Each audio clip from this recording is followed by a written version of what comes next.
제2차 세계대전이 막 끝난 직후 미국은 남극으로 함대를 파견했습니다.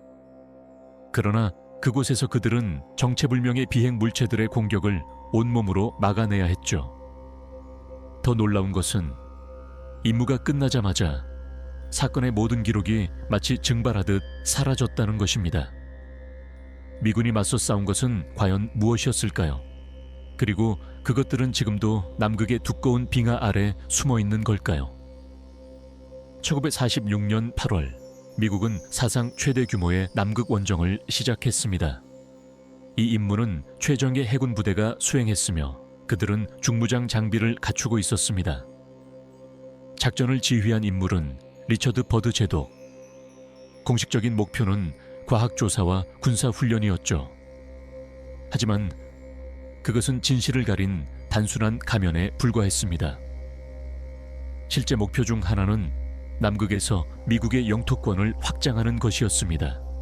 물론 미국 정부는 이를 부인했죠. 또한 또 다른 극비 임무가 있었습니다. 그것은 나치 독일의 비밀기지를 찾아내어 파괴하고 그들이 개발한 첨단 무기를 확보하는 것이었습니다. 첩보에 따르면 이 지역에는 정체불명의 비행 물체들이 빈번하게 출몰했습니다. 미국 측은 이것이 나치 독일의 비행 실험일 가능성이 높다고 판단했습니다. 그리고 그 진실을 확인하기 위해 버드 제독은 직접 그 땅으로 향하게 됩니다. 시간을 거슬러 1948년 12월로 돌아가 봅시다. 전쟁의 그림자가 짙게 드리우던 시기, 독일은 초자연적인 힘을 지닌 것으로 전해지는 고대 유물을 찾기 위해 막대한 자금을 쏟아부었습니다. 그중 한 탐사 임무로 1938년 12월 17일 독일은 SS 슈바벨란트 호를 남극으로 보냈습니다. 그 여정에는 과학자와 기술자뿐 아니라 신비주의 비밀결사단의 회원들과 극단적인 민족주의 정치인들까지 탑승했습니다. 그들은 인류보다 훨씬 진보한 종족, 아리안이 지구 내부 깊숙한 곳에 살고 있으며 그들의 세계로 들어가는 입구가 바로 남극에 존재한다고 믿었습니다. 이 함선의 극비 임무는 지하기지를 건설하기에 적합한 위치를 찾고 그곳에서 아리안 종족과 접촉해 인류가 아직 알지 못하는 첨단 기술을 얻는 것이었습니다. 남극에 도착한 지 불과 3주 만에 독일인들은 수백 제곱킬로미터에 달하는 지도를 완성했습니다. 그리고 해안에서 약 280km 떨어진 내륙에서 얼음이 전혀 없는 기이한 극지 오아시스를 발견했죠. 그곳에는 따뜻한 물과 무성한 초목이 자라고 있었습니다. 이 지역의 경계에는 지열 분출구가 있어 혹독한 기후 속에서도 일정한 온도를 유지했습니다. 그곳은 비밀기지를 건설하기에 완벽한 장소였고 특히 우보트 잠수함 작전의 이상적인 곳이었습니다. 곧이어 나치 독일은 이곳에 EB-111 기지를 세우기로 결정했습니다. 제2차 세계대전 동안 이 기지는 확장되어 작은 도시 규모의 거대한 복합시설로 변모했습니다. 원래 이곳은 미사일과 잠수함을 배치할 수 있는 공격 거점으로 설계되었습니다. 그러나 전세가 뒤바뀌자 곧바로 완벽한 피신처로 변했습니다. 전쟁 막바지 수개월 동안 수많은 장비와 물자, 인력이 남극으로 옮겨졌다고 전해집니다. 수천 명의 나치 당원들이 처벌을 피해 탈출했고 그중 다수는 남미, 특히 아르헨티나로 향했습니다. 그중 한 명이 바로 히틀러의 극비무기 프로그램을 이끌던 한스 칸물러였습니다. 그는 엔지니어 팀과 함께 6,000리모르트르 이상 비행 가능한 장거리 수송기를 제작했죠. 그러나 1945년 4월 이후 칸물러와 그 비행기 한 대는 SP처럼 자취를 감췄습니다. 그 몇 달 뒤 남미 전역에서 수천 건의 UFO 목격 보고가 쏟아졌습니다. 미국은 칸물러가 남극에 도착해 지하 깊숙한 비밀기지에서 무기 개발을 계속하고 있을지도 모른다고 우려했습니다. 증거는 없었지만 소문은 눈덩이처럼 커져만 갔습니다. 그 진실을 확인하는 유일한 방법은 직접 남극으로 가는 것이었습니다. 1946년 12월 15일 버드 제독은 거의 5,000명에 달하는 병력과 13척의 함선, 그 중에는 현대식 항공모함, 수십 대의 폭격기와 전투기까지 을 이끌고 남극으로 향했습니다. 애초에 이 작전은 6개월 8개월 동안 진행될 계획이었습니다. 하지만 불과 40일 만에 모든 병력이 철수했습니다. 막대한 비용과 전략적 중요성을 지닌 대규모 임무가 갑작스럽게 종료된 것입니다. 해군이 철수하자 온갖 소문이 퍼져나갔습니다. 남극에서 발견된 기이한 것들, 그리고 작전을 조기 종료시킨 의문의 사고에 대한 이야기들이었죠. 그렇다면 도대체 무슨 일이 있었던 걸까요? 귀국한 버드 제독은 언론에 이렇게 말했습니다. 그는 미국 영토를 향한 공중 공격 가능성을 깊이 우려하고 있다고. 그러나 이것은 기후를 연구하는 과학자의 발언처럼 들리지 않았습니다. 버드 제독은 미국이 적대 세력의 공격에 대비해야 한다고 경고했습니다. 그들의 비행 물체는 상상을 초월하는 속도를 낼 수 있다고 말이죠. 워싱턴으로 돌아온 버드 제독은 곧바로 조사에 소환되었습니다. 그 후 그는 이 작전에 대해 일절 침묵을 지켰습니다. 관련된 모든 기록은 절대 기밀로 분류되었습니다. 다행히도 정부가 놓친 것이 하나 있었습니다. 바로 버드 제독이 생전에 아들에게 건네준 비밀 일기장이었죠. 그리고 그 안에 적힌 내용이 사실이라면 우리의 모든 인식이 완전히 뒤바뀌게 될 것입니다.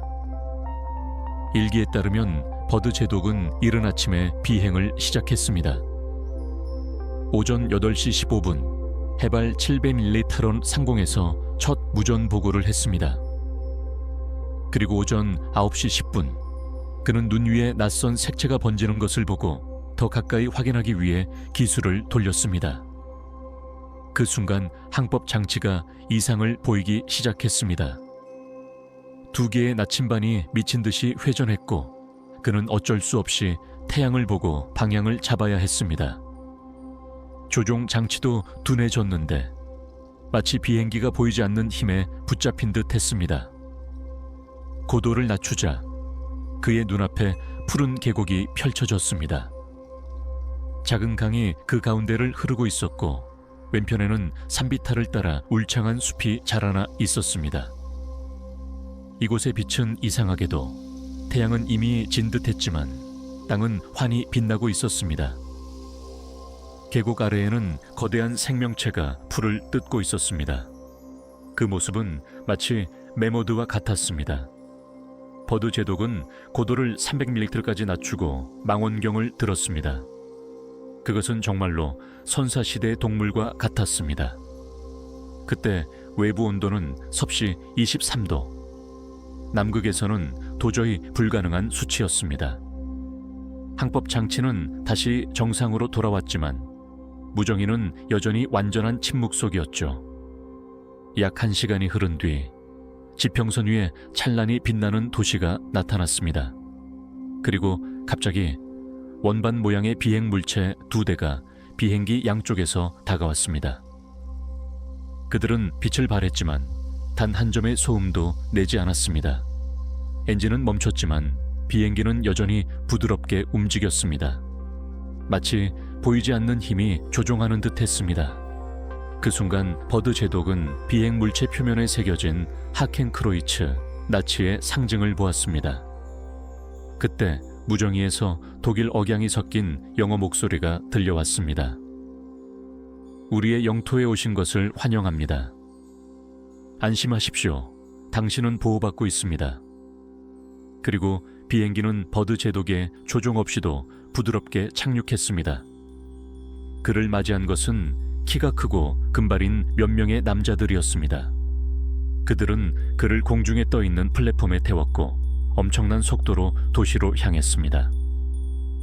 이후 엘리베이터를 타고 지하 깊숙한 곳으로 내려갔습니다. 넓은 방 안에서 버드 제독은 아리안 민족의 장로로 불리는 노인을 만났습니다. 그는 인류가 원자 에너지를 다룰 만큼 성숙하지 않았으며 스스로를 파멸로 몰아가고 있다고 말했습니다. 장로는 버드 제독에게 이 메시지를 세상에 전하는 전달자가 되어달라고 부탁했습니다. 늦기 전에 말이죠. 그 후 그는 다시 비행기로 돌아왔고 조종권이 반환되었다는 안내를 받았습니다. 그 후 버드 제독은 귀환하자마자 여러 차례 신문을 받았고 모든 대화 내용과 메시지는 미국 대통령 해리 트루먼에게 전달되었습니다. 그리고 그는 절대 비밀 유지 명령을 받았습니다. 버드 제독은 그 이후로 이 임무에 대해 다시는 공개적으로 언급하지 않았습니다. 그로부터 18개월 후 남극 조약이 체결되어 12개국 정부의 허가 없이는 남극에 들어갈 수 없게 되었습니다. 설령 허가를 받더라도 극히 제한된 구역만 방문할 수 있었죠. 1991년 리틀 아메리카 기지에서 유출된 문서에 따르면 함대가 남극에 도착한 지 단 이틀 만에 이상 현상이 발생했습니다. 지평선에 강한 빛이 나타났고 그것이 엄청난 속도로 하늘로 치솟았습니다. 몇 시간 후 또 다른 정체불명의 물체들이 바닷속에서 솟아올라 상상할 수 없는 속도로 움직였습니다. 그중 하나는 미 해군 구축함을 강타했고 배는 불길에 휩싸여 침몰했습니다. 다른 함선에서는 비행 물체에서 발사된 듯한 이상한 에너지가 공중의 비행기를 맞췄고 그 항공기는 곧 추락했습니다. 1947년 2월 26일 마지막 교전이 벌어졌습니다. 함대는 계획보다 6개월이나 빨리 철수 명령을 받았습니다. 일부 군인들은 이 물체들이 나치 독일의 비밀 무기이며 남극 빙하 아래의 은밀한 기지에서 운용된다고 믿었습니다. 그러나 다른 사람들은 외계 생명체의 개입 가능성을 제기했습니다. 1947년에 미 해군이 목격한 비행 물체들의 행동 패턴이 오늘날 UFO의 움직임과 매우 흡사하다는 것이죠. 만약 우리가 그들의 세계에 들어갈 수 없다면 어쩌면 그들이 인류에게 경고를 전하려는 것일지도 모릅니다. 대신 그 기이한 기계들을 파괴하려고 하기보다 그들이 전하려는 메시지를 들어야 할까요? 아무도 그 답을 알 수 없으며 어쩌면 인류 전체의 운명이 여기에 달려 있을지도 모릅니다. 이 이야기는 UFO, 나치 비밀기지, 정부의 은폐, 심지어 지구 공동설까지 모든 미스터리 요소를 갖추고 있습니다. 그러나 많은 사람들은 이 이야기가 단순히 부풀려지고 왜곡된 것이라고 주장합니다.